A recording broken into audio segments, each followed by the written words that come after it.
출애굽기 2장 저간성경 82페이지 출애굽기 2장 1절에서 10절 말씀까지 우리 같이 교독하는 시간을 갖도록 하겠습니다. 제가 한 절, 여러분 한 절. 1절 먼저 선독합니다. 내 가족 중 한 사람이 가서 내 여자에게 장가들어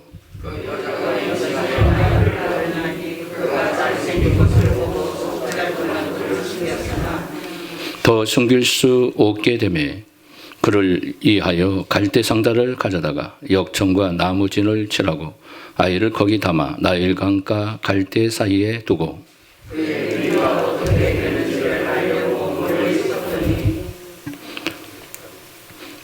바로의 딸이 목욕하러 나갈 나일강으로 내려오고 시녀들은 나일강가를 거닐 때에 그가 갈대 사이의 상자를 보고 시녀를 보내어 가져다가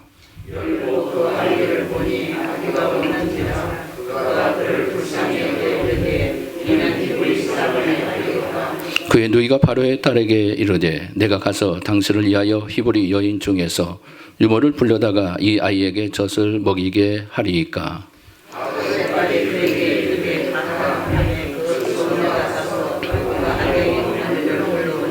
바로의 딸이 그에게 이르되 이 아이를 데려다가 나를 위하여 젖을 먹이라. 내가 그 삭설 주리라. 여인이 아이를 데려다가 젖을 먹이더니 그 아이가 자라매 바로의 딸에게로 데려가니 그가 그의 아들이 되니라. 그가 그의 이름을 모세라 하여 이르되 이는 내가 그를 물에서 건져내었음이라 하였더라. 아멘. 주님의 이름으로 환영합니다. 축복합니다. 인터넷 온라인 비대면 예배로 함께 동참하는 가정에서 드리는 모든 주의 백성들 가운데도 동일한 은혜가 임하시기를 주님의 이름으로 축복합니다. 자, 5월은 가정의 달이라고 그러죠. 그래서 가정의 달로 지키는 뜻깊은 또 우리 가족들을 생각할 수 있는 그런 유일한 기회라고 생각할 수 있을 겁니다. 자, 오늘은 또 특별히 어린이 주일이에요. 그래서 어린이 주일로 말씀을 전하고자 하는데요. 우리가 말씀을 어린이에 관한 것, 또 자녀에 관한 말씀을 드릴 때 자녀 농사가 모든 농사 중에서 가장 어려운 농사라고 그러지 않습니까? 물론 농사가 뭐 다 쉬운 게 어디 있겠어요? 다 농사는 어렵습니다. 특별히 자신 농사가 가장 어렵다는 말을 우리 부모들이 하는데 누구나 경험하고 실감하고 있는 말씀이 아닌가 생각합니다. 자, 오늘 말씀 제목을 읽어볼까요? 자녀의 미래를 결정하라. 다시 한번 외칩니다. 자녀의 미래를 결정하라. 자녀의 미래를 결정하라. 자, 부모는 자녀의 최고의 스승이라고 그래요. 그래서 가장 민감하고 가장 영향력을 많이 받을 때 아이들은 모든 것을 부모로부터 배우게 된다고 그럽니다. 자식은 부모의 거울이라고도 말을 하지요. 부모의 최대의 작품이라고도 말할 수 있을 겁니다. 어떤 자녀를 보면 그 자녀가 부모를 통해서 부모를 보는 것처럼 보여지기 때문에 부모의 최고의 작품이 자녀라고 말씀할 수 있을 겁니다. 어떤 사람이 세상에서는 출세했지만 자녀에 대한 가르침을 잘 하지 못한다면 인생의 성공자라고 말하기가 어려울 겁니다. 그래서 성경은 자녀들을 얼마나 중요하게 생각하고 있는지 모릅니다. 자녀는 여호와가 주신 기업이고 자녀는 여호와가 주신 상급이다. 이렇게 성경이 시편에서 가르쳐요. 기업이고 상급이랍니다. 얼마나 귀중한 존재입니까? 우리의 자녀가 하나님 주신 상급이에요. 하나님이 주신 기업으로 존재한다는 거예요. 그만큼 하나님의 선물로 우리의 부모에게 주어진 겁니다. 그럼 그 선물을 얼마나 잘 간직하고 양육하고 책임을 지고 가르쳐야 할 것인가에 대한 이 부분을 우리에게 전해주고 있습니다. 그러므로 여러분이 비록 사업에서는 성공할지 못할지라도 세상에서는 출세하지 못할지라도 정말 자녀들을 믿음 안에 길러낼 수 있다라면 그것이 가장 최고의 작품을 만들어낼 수 있는 하나님이 기뻐하는 축복의 가정이 될 수 있다고 생각합니다. 자녀들이 벌써 다 컸다고 그런다면 그래서 결혼을 했다고 한다면 우리는 어떻게 할까요? 우리의 자녀들을 위해서 쉬지 말고 기도를 해야 돼요. 믿음의 가정 되도록 말씀에 순종하는 가정 되도록 여러분 기도하셔야 돼요. 힘을 다해 기도하시길 바랍니다. 자녀 기르는 걸 다 끝냈으니까 나는 상관없다. 그렇게 하면 안 됩니다. 출가했더라도 그들의 가정이 믿음으로 잘 세워질 수 있도록 끊임없이 기도를 하셔야 돼요. 이게 부모들이 해야 할 영적인 사명이라는 것을 여러분 깨달으시길 바랍니다. 수산나라는 어머니가 존재합니다. 수산나는 어머니가 계시는데 이미 세상을 떠났겠죠. 수산나는 어머니는 누구의 어머니일까요? 감리교 창시자라고 하는 요한 예슬러의 어머니입니다. 그런데 이 수산나가 자녀들을 몇 명을 낳았을까요? 여러분 들어보면 기절할 수도 있어요. 기절하지 마시기 바랍니다. 19명이나 낳았어요. 벌써 아버리죠. 기절할 뻔했죠. 1년에 한 명 난다면 어떻게 했어요? 19년이 걸렸어요. 2년에 한 명씩 낳았다면 40년이에요. 40평생 자녀만 낳다가 40년을 지낸 거예요. 19명. 우리가 12명까지 낳았다는 그런 말은 TV에서 들어봤어요. 그래서 12명까지 낳아서 축구 가족을 만드는 게 소원이라는 그런 뉴스 보도를 들은 적이 있지만 19명까지 낳다는 저도 요한 예슬러의 일대기를 들어보지 않았다면 들어본 적이 없었을 것 같아요. 여러분도 아마 그랬을 겁니다. 그런데 수산나는 이 자녀들을 바르게 키웠어요. 원칙을 세워놓고 키웠답니다. 그래서 19명 중에 한 사람이 요한 예슬러가 나오고 유명한 사람이죠. 신학자고 학자고 또 목회자고 또 한 시대를 풍미하게 이루었던 하나님의 놀라운 영적 부흥을 이루었던 사람이 되지요. 그리고 그의 동생이었던 찰스 예슬러도 아주 훌륭한 사람입니다. 그러면 수산나가 자녀 교육에 대한 방침이 무엇이었을까? 우리가 좀 오늘 가정의 달이기 때문에 좀 배우는 입장에서 한번 우리 모두 한번 귀담아 들었으면 좋겠습니다. 자녀 교육에 대한 장담할 수 있는 사람이 누가 있겠어요? 잘 길러보고 싶은 마음이 모든 부모들의 간절한 바람이고 꿈이지 않겠습니까? 그런데 우리 온대로 되지 않는 게 자식 농사예요. 그러다 보니까 어쩔 때는 부끄러움이 있고 어쩔 때는 자신이 없을 수도 있고 마음의 한 구석에는 늘 슬퍼하는 구석도 있을 수 있어요. 나는 자식 농사를 잘 못했구나. 여러분 그럴지라도 낭망하지 마시고 계속해서 기도하시길 바랍니다. 믿음으로 길러내야겠다는 것. 믿음으로 말씀으로 그들을 세워야겠다는 이런 비전과 꿈은 여러분 마음에 놓지 말아요. 끊임없이 기도하셔야 돼요. 그렇게 우리가 어린 아이들을 그렇게 교육하지 못했다면 그들이 하나님의 손에 붙잡힌 바 되어 하나님에 의해서 양육될 수 있도록 그리고 그들이 모든 생을 마감할 수 있도록 그들이 그렇게 하나님의 기뻐하는 존재로 세워지게 하여 주시옵소서라고. 여러분 기도를 놓치면 안 돼요. 어거스틴도 위대한 어머니가 존재하였지 않습니까? 25년이 넘도록 아들을 위해서 기도한 거예요. 그리고 그 기도를 통하여 성 어거스틴이 만들어진 겁니다. 여러분 낭망하지 마시고 기도로 열중하시길 바랍니다. 자, 19명을 어떻게 키웠을까? 그래서 이 수산나가 첫 번째로 교육의 방침이 있었는데 아이가 말을 배우기 시작하면 기도를 가르쳐라. 이런 교육을 했답니다. 그래서 아이들이 말을 더듬더듬 시작하면 먼저 하나님, 예수님, 감사합니다. 기도를 가르쳤답니다. 참 특이하죠. 여러분들 처음 들어봤을 겁니다. 우리나라 엄마들은 대개 우리 보통 부모들은 엄마를 먼저 배우죠. 그리고 아빠, 엄마 아빠 소리 들으면 하고 얼마나 막 만세 부르는 사람이 있어. 만세.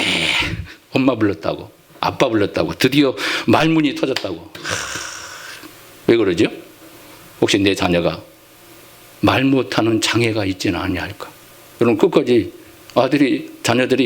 아이들이 계속 자라고 젖을 뗐는데도 꿀먹은 버거리처럼 계속 있다고 봐요. 부모는 근심이 되는 거예요.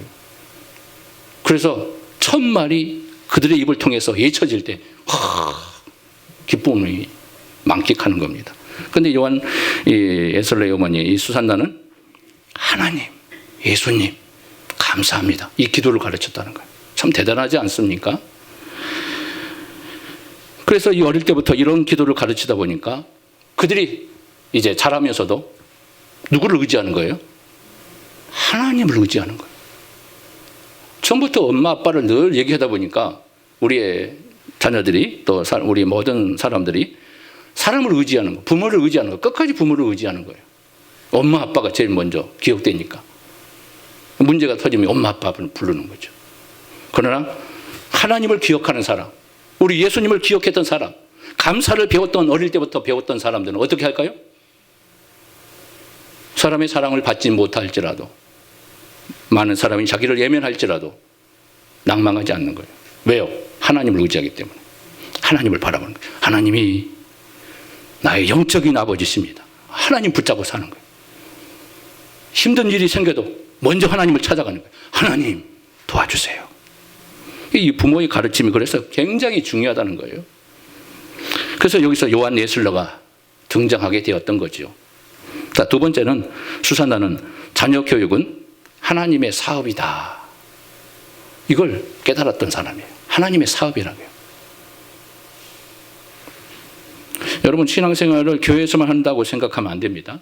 가정에서 하는 게 신앙생활이에요. 교회생활은 교회생활이고요. 가정생활, 교회생활이 아니라 교회생활은 교회에서 하는 거고 가정에서는 신앙생활 하는 거예요. 그게 신앙생활입니다.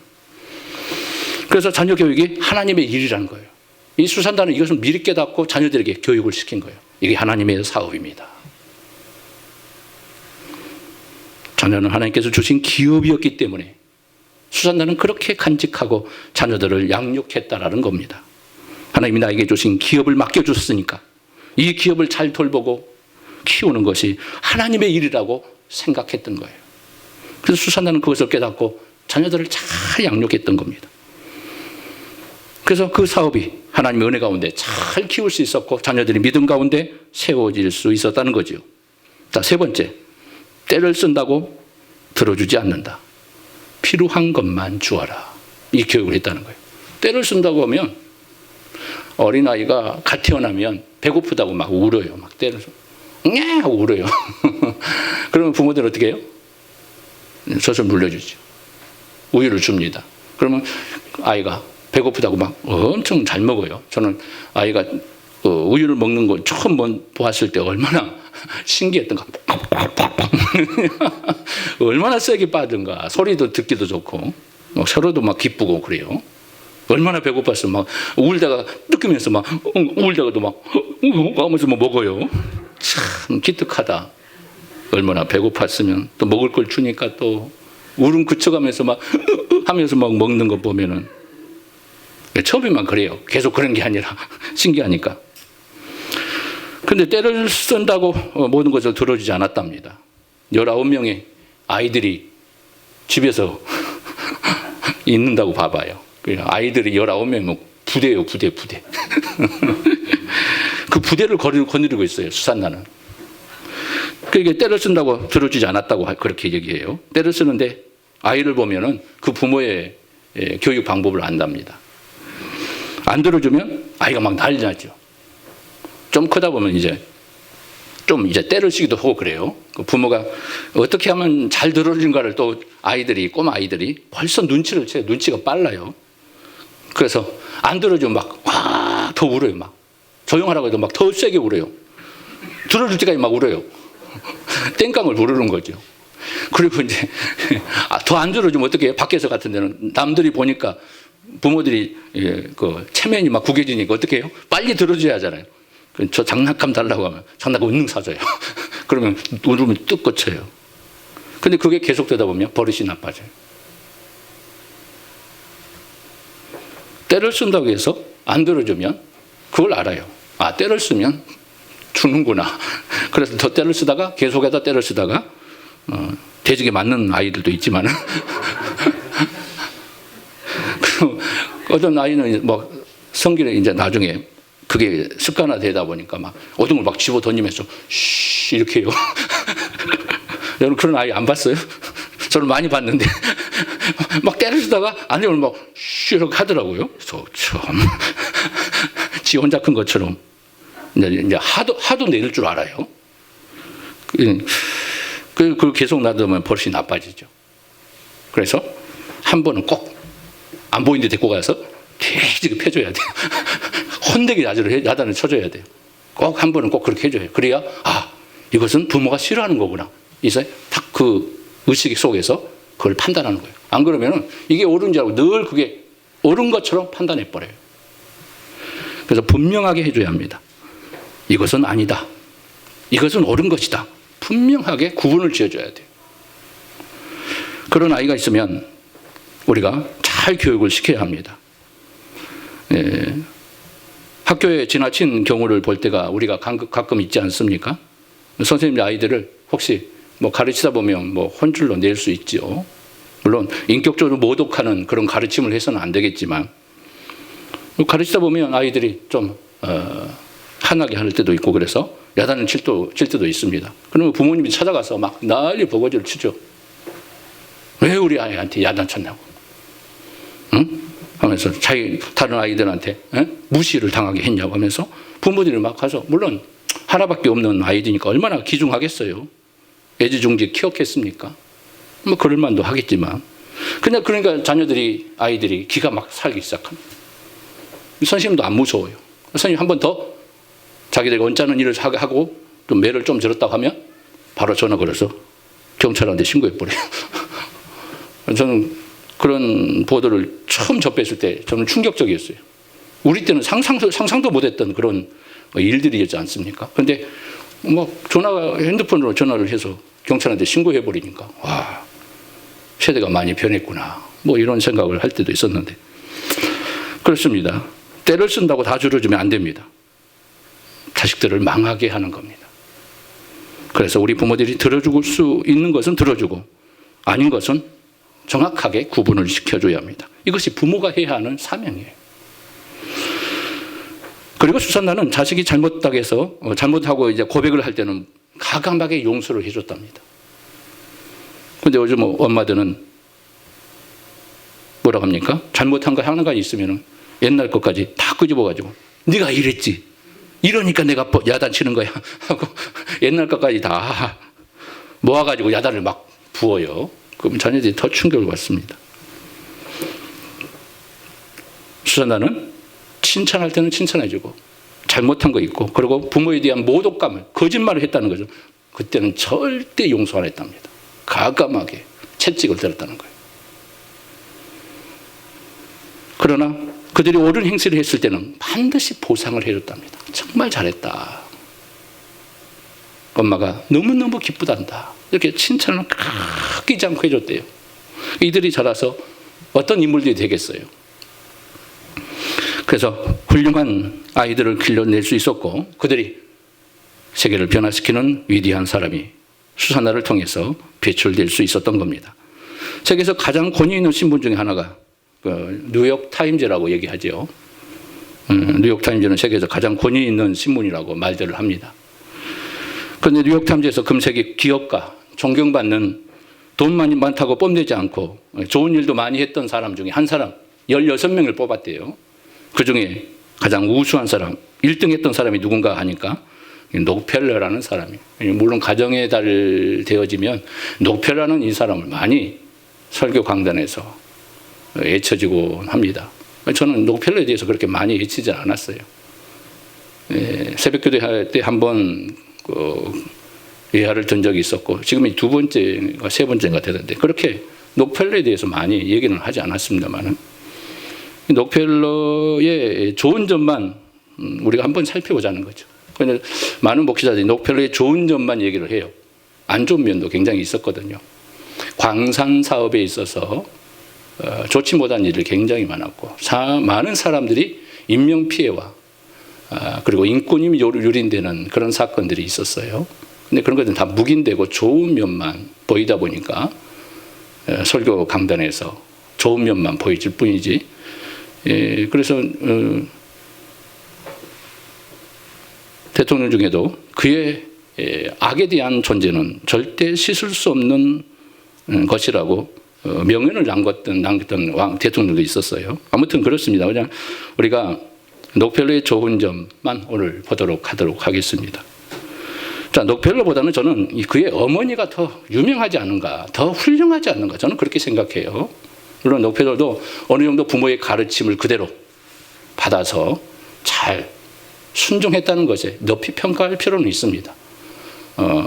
믿음의 사람들이 다 그렇게 행하지 않기 때문에 록펠러는 순종해서 부모의 가르침, 그 유언들을 그대로 받아서 순종했어요. 그래서 이것도 참 훌륭한 부분이 있습니다.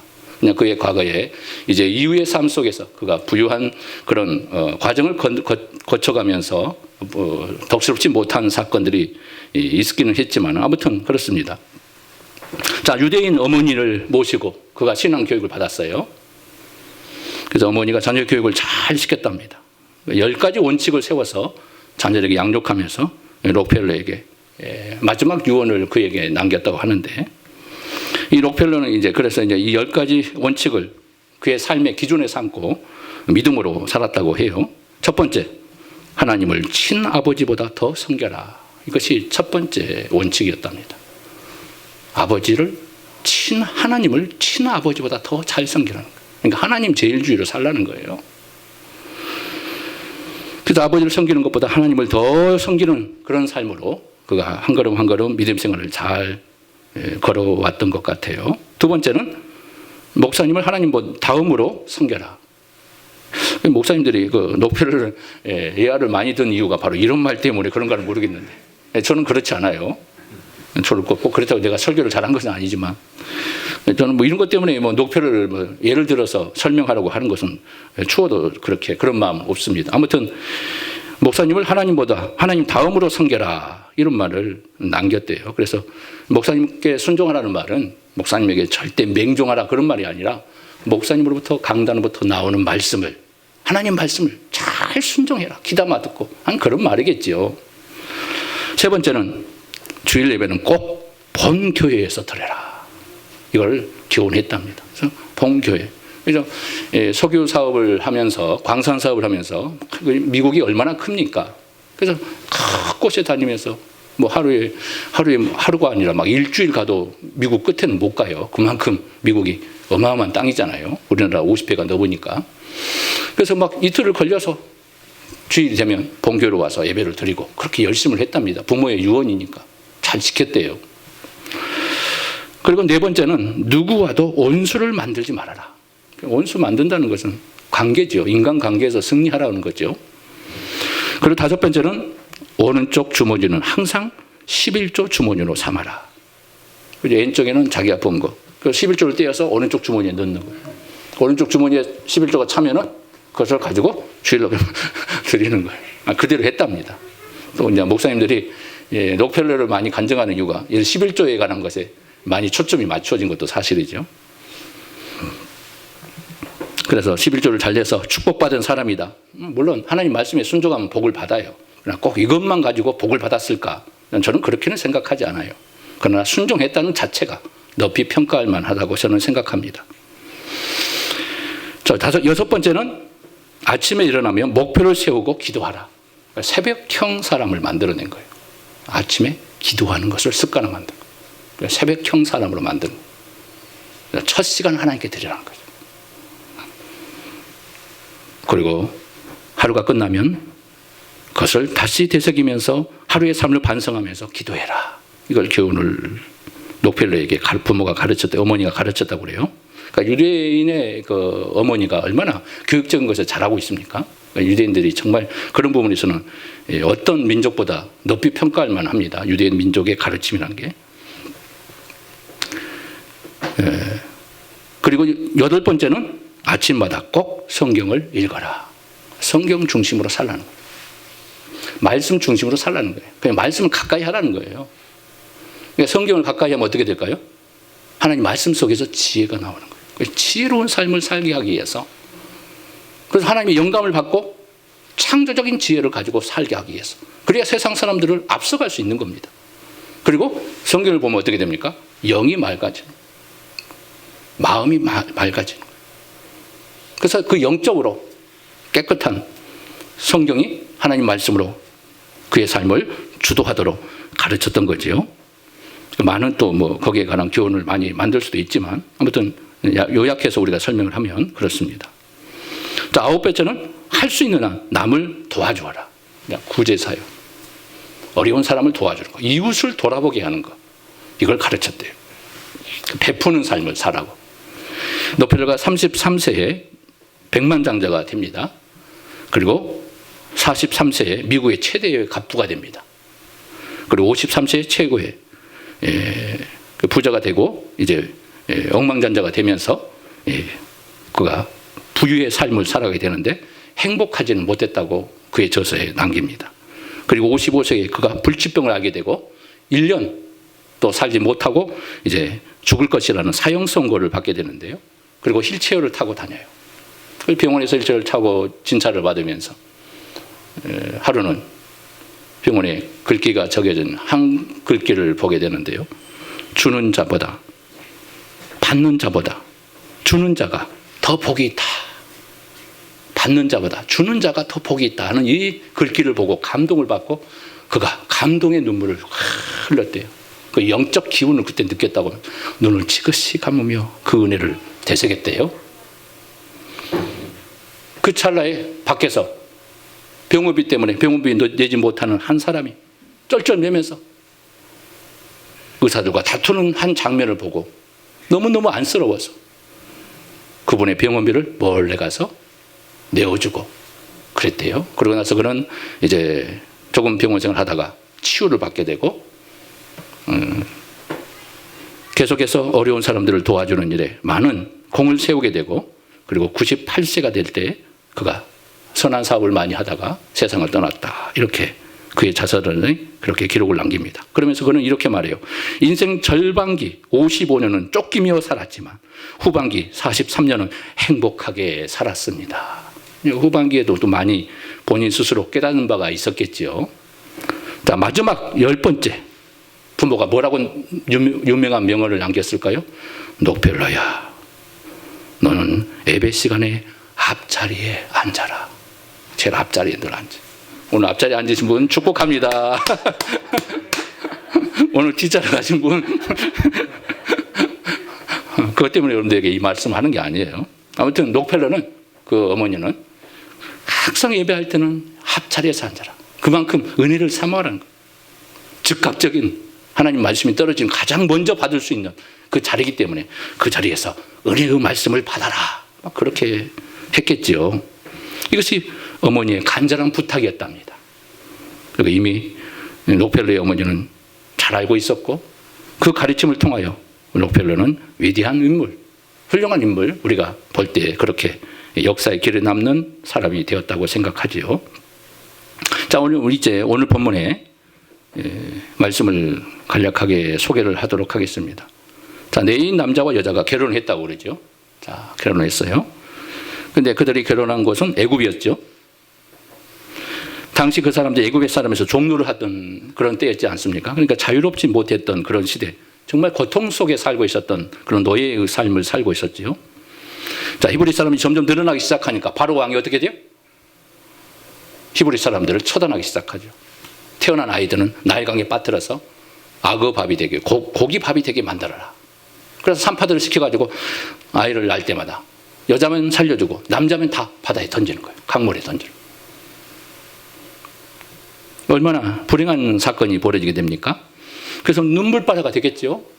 나일강의 주변에 많은 사람들이 울면서 부모들이, 어떤 부모는 또 왕의 명령이니까 또 살아야 하니까 안 그러면 그 모든 가족이 전멸당할 수 있기 때문에 무서워서 자녀들을 낳기만 하면 바로 나일강에 버리는 거예요.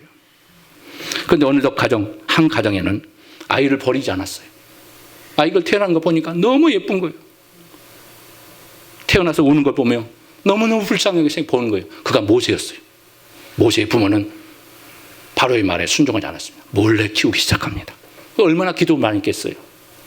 하나님, 이 아이를 살리고 싶어요. 발견되지 않도록 길러낼 수 있도록 도와주세요. 그러니까 몰래 얼마나 정성을 들여 길렀겠어요. 그런데 아이가 자라면서 그의 울음소리가 점점 커집니다. 울타리 밖을 넘어가 애굽의 군인들에게 들려지는 그 순간에 안 되겠다. 우리도 아이를 더 이상 키울 수 없으니 나일강에 버리자. 버리는데 어떻게 버려요? 그냥 버리지 않고 역청으로 바구니를 상자를 만들어서 물이 들어오지 않게 해서 갈대 상자로 엮은 상자를 그곳에 모세를 놓고 모세를 나일강에 띄웁니다.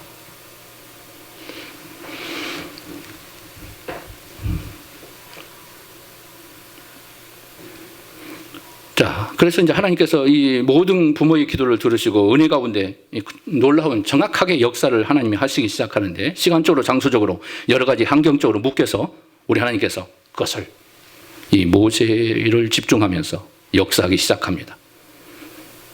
갈대 장자가 이제 갈대 숲에 이제 우겨진 그 숲에 걸려서 멈춰 있었던 거죠. 궁중에 있던 바로의 딸이 공주가 갑자기 목욕하고 싶은 마음이 생긴 거예요. 그래서 오늘은 밖에서 목욕하자 시녀들에게 얘기해서 목욕하러 나가는 거예요. 바로 궁정에 목욕탕이 없었겠어요. 훌륭한 목욕탕이, 그 애굽의 문화는 노마나 애굽이나 유명한 문명의 나라가 아닙니까? 목욕탕도 굉장히 정말 개발된 그런 나라겠죠. 근데 오늘은 밖에 나가서 나일강에서 목욕하자 해가지고 나가는 거예요. 거기서 모세를 발견한 거예요. 하나님이 기가 막히게 역사하는 거예요. 그러면 이제 신들이 상자를 열어보니까 아이가 우는 거예요. 공주가 뭐라고 했겠어요? 히브리 아이네? 우리 부모의 원수가 아닌가? 하고 어떻게 했어요? 바로 저 아이를 히브리 아이니까, 아버지의 원수니까 나일강에 빠뜨려라, 그렇게 명령할 수도 있었을 겁니다. 근데 그렇게 하지 않고 아이가 우는 소리 듣고 공주가 너무 불쌍히 여기고 너무 아름답고 이쁘나 해가지고 어떻게 해요? 어떻게 할 줄 모르고 이렇게 고민하고 있는 찰나에 그 누이였던 아이가 은능 나와서 유모를 모셔서 이 아이를 기르게 할까요? 그래, 좋다. 내가 삭수를 줄 테니까 유모를 한번 찾아와라. 그래가지고 모세의 엄마가 모세를 공주의 아들로 키워낸 거예요. 젖먹이면서. 그 젖먹이면서 얼마나 자기 아들을 젖을 먹으면서 돈을 받으면서, 역사상 자기 아이를 돈 먹여가면서 길렀던 사람은 세상에 모세의 어머니밖에 없을 거예요. 그래서 아이를 자기 아이처럼, 자기 아이니까 기도하면서 기렀겠어요. 그리고 좀 말을 배우니까 히브리 말을 가르치고 하나님 섬기는 걸 가르치는 거예요. 그게 언제 나타납니까? 40세가 되던 해에 그때 나타나는 거예요. 그래서 그가 그때 히브리 민족이라는 것을 거기서 감동의 순간 속에 나는 하나님의 백성이라는 의식을 갖기 시작합니다. 그리고 고통받고 있는 나의 백성을 내가 구해야겠다 하면서 애굽의 그 모든 영광스러운 그 모든 것을 다 버리고 자기 백성을 구원하겠다는 그 열망으로 백성의 편에 서기 시작합니다. 그리고 그는 거기서부터 쫓겨나기 시작하죠. 그리고 애굽에서 탈출하는 그런 위기의 순간에 이르게 됩니다. 그리고 하나님께서는 그를 통하여 나중에 위대한 모세로 이스라엘 백성들을 구원해내는 대지도자로 하나님께서 삼아주시지 않습니까? 이것이 바로 하나님의 놀라운 역사였던 겁니다. 하나님의 기적의 축복으로 부모의 가르침을 통하여 이 모세가 그때부터 그 의식을 가지고 히브리 교육에 대한 강력한 교육을 통하여 모세가 하나님의 백성으로 그때부터 쓰임받게 되었던 거죠. 자, 어머니 품속에서 교육받았던 이 모세, 바로 그가 그 교육이 얼마나 위대한 그의 삶을 바꿔냈는가를 우리는 깨닫게 됩니다. 사무엘도 마찬가지예요. 사무엘도 우리가 잘 알죠. 그의 어머니가 누구죠? 한나죠. 참, 한나의 기도, 수산나와 같은 그런 부모였다고 생각하죠. 사무엘에서 얼마나 기도를 많이 했어요. 아이를 낳지 못해가지고 성전에 가서 기도하면서 아이를 얻게 되었던, 하나님의 응답을 받았던, 그래서 사무엘, 하나님이 들으셨다. 사무엘의 하나님 응답을 받지 않습니까? 이 어머니의 위대한 기도가 그렇게 만들었던 거죠. 기도는 안 하고 아이들한테 좋은 것만 먹이면 안 되는 거죠. 그러면 아이들은 튼튼하게 자랄 수 있어요. 그러나 기도를 먹지 못하니까 어떻게 해요? 아이들에게 하나님의 지혜를 받지 못하는 거예요. 기도를 받아야 돼요. 부모의 기도가 그래서 필요한 거예요. 어릴 때부터 기도 속에 자라는 아이들은 그들이 축복의 삶을 살 수가 있는 겁니다. 몸만 건강해서 다 되는 게 아니죠. 하나님의 지혜를 받아야 되고 믿음의 역사를 그들이 경험하게 만들어야 합니다. 기도했더니 사무엘 같은 인물이 나오게 된 거예요. 그러니까 자식의 장래, 자식의 미래는 누가 결정해요? 부모가 결정하는 거예요. 부모들이 결정하는 겁니다. 오늘 모세의 어머니도 모세의 그 어린 시절 품에 안고 있으면서 그때 모세의 장래가 만들어졌던 겁니다. 그래서 그는 위대한 이스라엘 지도자가 될 수가 있었던 거고, 사무엘의 어머니 한나도 마찬가지. 사무엘을 위해서 기도하면서 자녀를 양육했더니 그가 위대한 지도자가 될 수 있었고, 하나님께서 큰 영광을 돌리는 인물이 될 수 있었는 줄 믿습니다. 환경도 중요하지만 자식을 위해서 기도하지 않는 부모는 실패하게 되는 겁니다. 그가 누구의 모습을 보여줍니까? 성경에 보면 엘리 제사장을 우리가 너무나 잘 알고 있죠. 자녀 교육에 실패한 제사장. 그래서 엘리 제사장이요, 가정의 비극을 만들었던 제사장. 아이의 신앙으로 잘 지도하기 위해서 믿음으로 가르쳐야 하는데 그러지 못했어요. 40년 동안 제사장의 사명을 감당하면서 엘리의 자녀들을 말씀으로 양육하지 못하니까 어떻게 돼요? 그들이 나중에 그들도 제사장이 되어서 성전 일을 감당하며 하나님의 아름다운 사명을 감당할 때 그들이 어떻게 됐습니까? 성전에서 하나님의 고기를 다 빼앗먹은, 좋은 부위만 자기들이 다 먹어버려요. 성전에서 악한 일들을 행해도 엘리 제사장은, 하나님의 사람 제사장이었던 엘리는 자녀들에게 꾸지람을 하지 않았다고 그래요. 그래서 늘 자녀들이 이쁘니까 그래 하면서 늘 넘어간 거예요. 늘 귀여워만 했고 사랑만 해준 거예요. 그들에게 책망하지 않았던 거죠. 그러니까 엘리 제사장의 자녀들은 망할 수밖에 없는 비극의 사람이 될 수밖에 없었던 거예요. 늘 방관하는 거예요.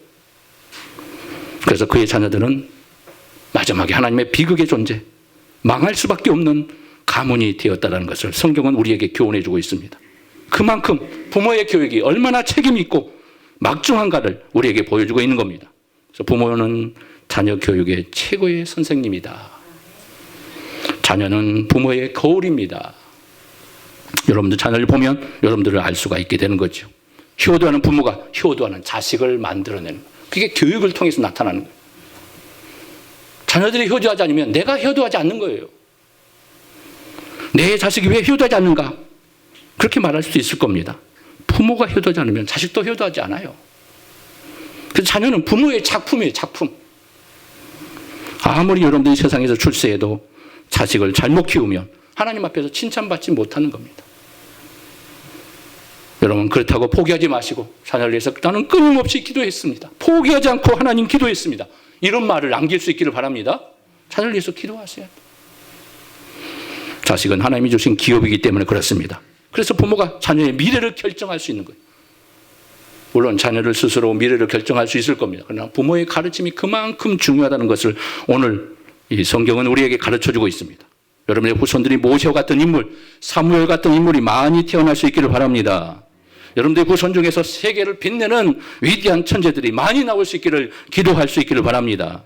믿음의 가정 중에서 가장 믿음 좋은 정치인, 경제인, CEO, 법조인, 예술인, 세계의 스타들이 많이 나와서 세상을 정복했으면 좋겠습니다. 하나님 중심으로 하나님만 영광을 돌릴 수 있는 겸손한 자녀들이 우리의 후손들을 통해서 많이 배출됐으면 좋겠습니다.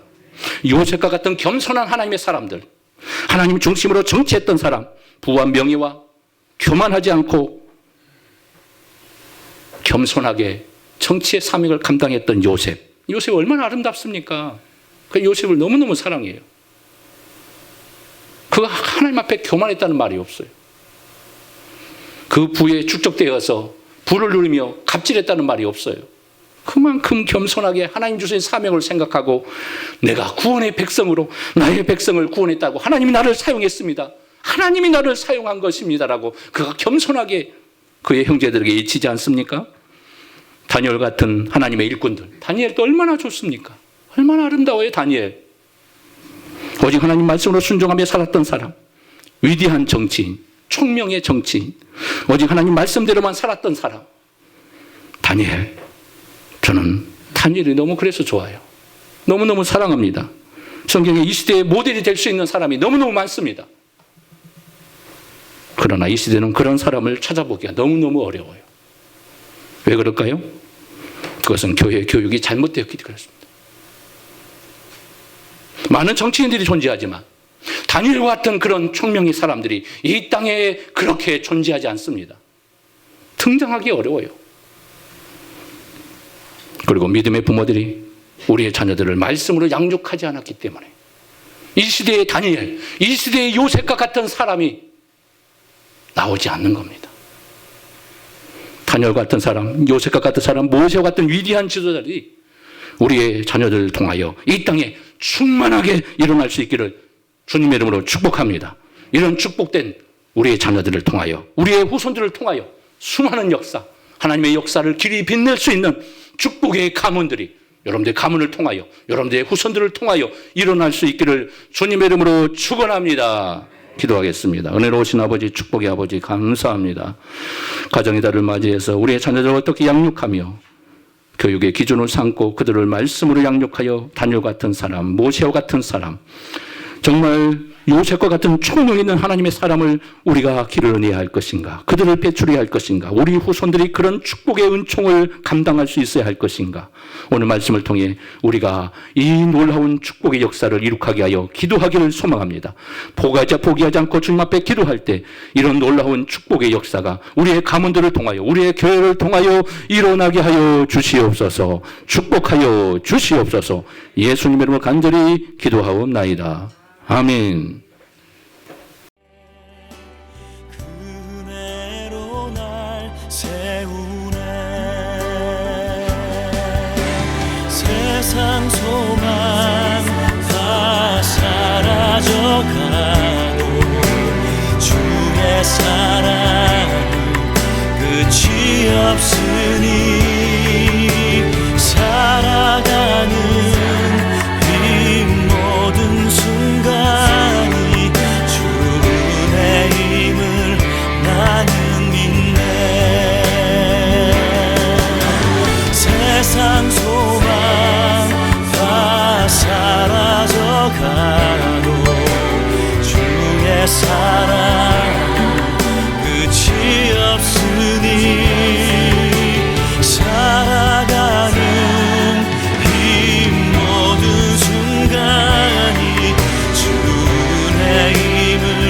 나는 믿네. 주의 힘을 나는 믿네.